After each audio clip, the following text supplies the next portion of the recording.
Good day, Second Presbyterian Church. Hope this finds you well wherever you may be. Hopefully you are at home upon your receiving this.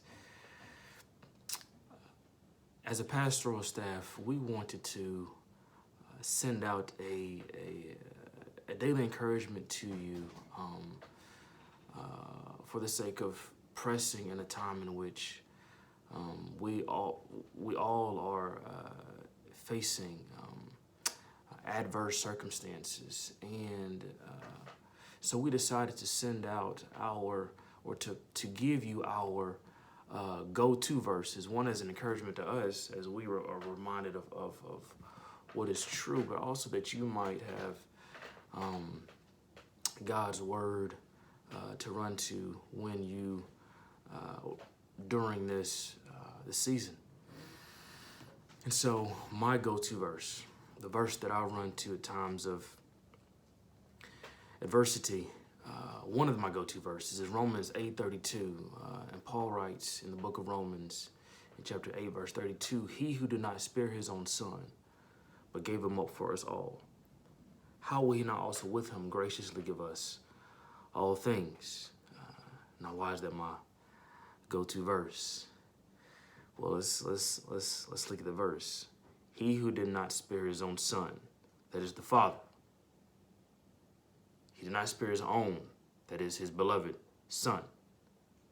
But instead, he gave him up. I don't know. For what purpose did he give him up? Or for whom did he give him up?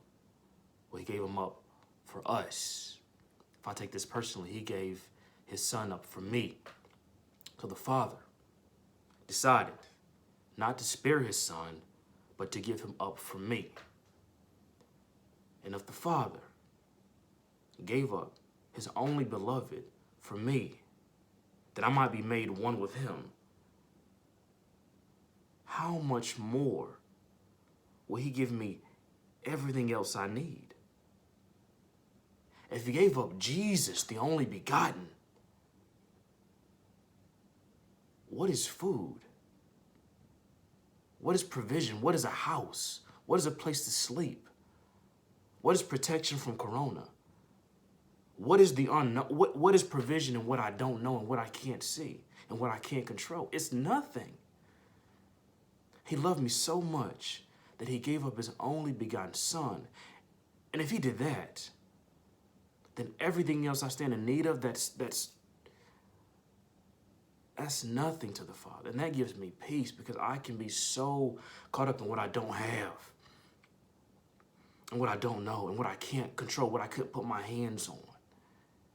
And in Romans 8:32, God is telling us through the Apostle Paul, hey, if I gave up Jesus, you don't have to worry about anything else. I got you. You will have exactly what you need when you need it. So you need not fret in any adverse situation, in any adverse circumstance, because I got you.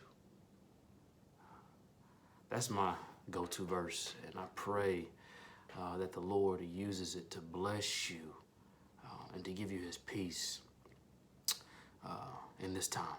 Blessings to you, family.